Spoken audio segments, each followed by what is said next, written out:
Salam əziz abituriyentlər. Mən ingilis dili üzrə Fidan müəllim. Bu gün sizlərlə 10-cu sinif buraxılış sınavının listening bölməsini sizlərə izah edəcəyim. Öncəliklə gəlin birlikdə listeningə qulaq asaq.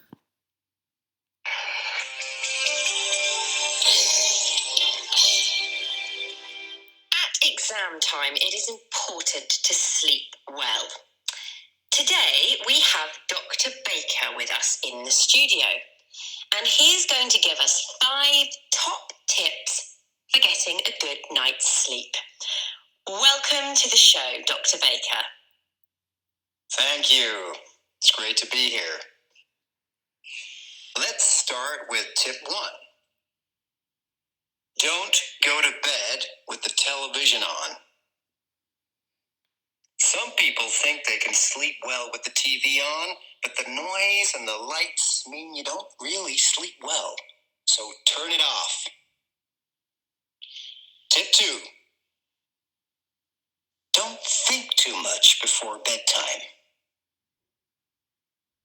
Do your hardest homework earlier in the evening. Do easier homework later. If your brain is too busy and full of ideas, it takes longer to get to sleep. Tip 3. Don't play video games for an hour before you go to sleep. They also make your brain too busy and active. Tip 4.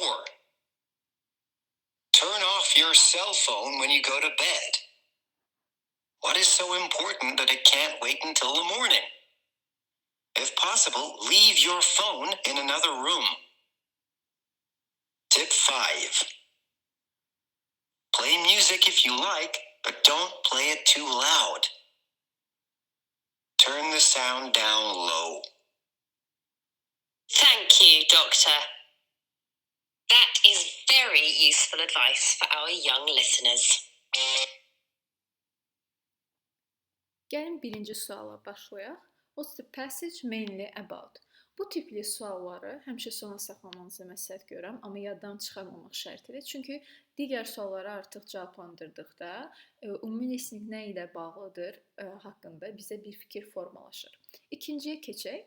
İkincidə qeyd edir ki, which statement is true according to the passage. Bizdən artıq nəyi soruşur? Doğru olan cavabı soruşur bizdən. Gəlin qeyd edək doğru. Yəni artıq biz fokuslanaraq ki, doğru cavabı seçəcəyik. A-da qeyd edir ki, some people can sleep well with the television on. Deyir ki, bəzi insanlar televizor açıq olduqda yata bilirlər. Amma listeningə diqqətlə biz qulaq asdıqsa, orada qeyd edir ki, yəni insanlar düşünür ki, yata bilir, amma deyir ki, televizoru söndürməyi məsləhətlidir. Ona görə biz A variantını götürə bilmirik. B-də qeyd edir ki, it's bad to think a lot before going to bed. Yəni yatmağa getmədən öncə çox düşünmək pisdir. Bəli, bunu qeyd edir. Ona görə bizim doğru cavabımız B-dir.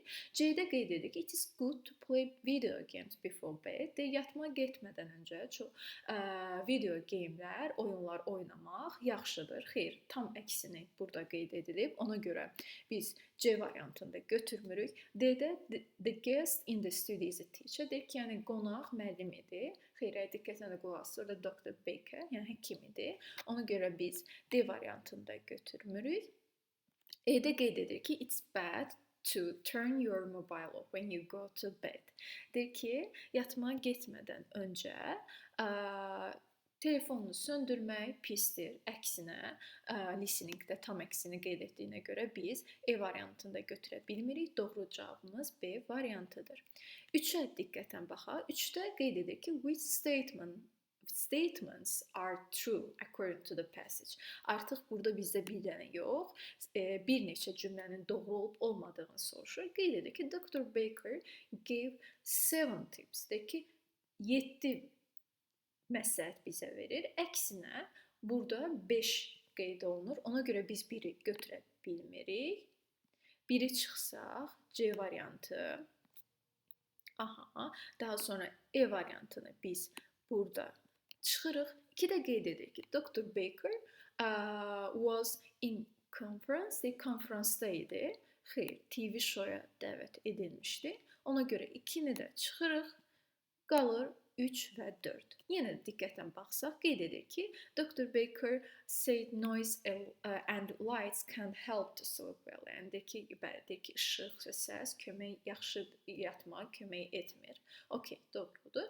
4-də before going to bed, don't play video games. Bəli, yatmağa getmədən öncə əvvəl video oyunlar oynamayın.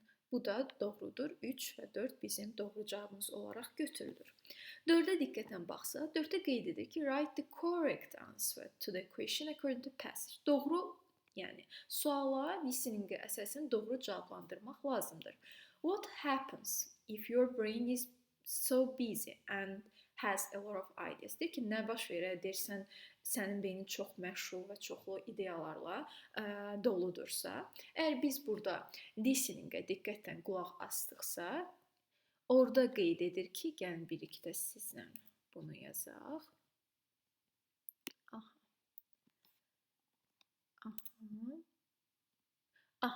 Orada qeyd edir ki, 4-də. Əgər sən beynin çox məşğul və çox ideya ilə doludursa, nə olur? It takes longer to get asleep. Gəlin indi bunu birgə yazaq. It takes longer to get asleep. Gəlin bunu digər tərəfə çəkək. Deməli, bizim 4-cü sualımızın cavabı bu olacaq. 5-də qeyd edir ki, complete the sentence according to the passage. Yəni, listening-ə qulaq asacaq, həmin hissə gəldikdə artıq həmin boşluğu tamamlamalıyıq. Burada da gəlin birlikdə sizlə bunu qeyd edək. Deyir ki, some people think they can sleep well with the TV on, but the noise and lights mean you. Həmin hissədə artıq siz yazacaqdınız ki, yəni you-nu da birbaşa yazın, cümlə qaramçıq qalmasın. You don't really sleep well, so turn it off. Yəni bizim artıq bu boşluğa yazacağımız hissə bu olacaq. You don't really sleep well, so turn it off. Belə. Gəldik 6-cı hissəyə. 6-cıda qeyd edir ki, write an adjective from the passage that describes the word homework.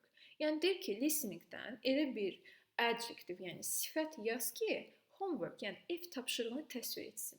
Biz də listening-ə əgər diqqətlə qulaq asdıqsa, orada 2 dənə adjective deyir. Siz də birini qeyd edə bilərsiniz. Bunlardan birini hardest deyir, yəni ən çətini, digəri isə easier, asanını. Deməli belə. Sualımız 6-cı sualına listening tamamlanır. Sonda sizə transkripti verəcəm. Özünüzə diqqətlə transkriptə baxıb sualları dəyərləndirə bilərsiniz. Burada transkriptdə əsas hissələri qırmızı ilə qeyd etmişəm, yəni 5 top tips və həmçinin TV-nin açıq olmasında nə baş verir, onu əsas sualda qeyd olunan hissəni qırmızılamışam. Daha sonra homework-ı ifadə edən sifətlər hardest, daha sonra easier, bunu qeyd etmişik və həmçinin açıq sualların cavabları it takes longer to get to sleep. Qalanlarına diqqətlə siz baxa bilərsiniz. Hər birinizi uğurlar. Əgər sualınız varsa, şərhlərdə qeyd edə bilərsiniz.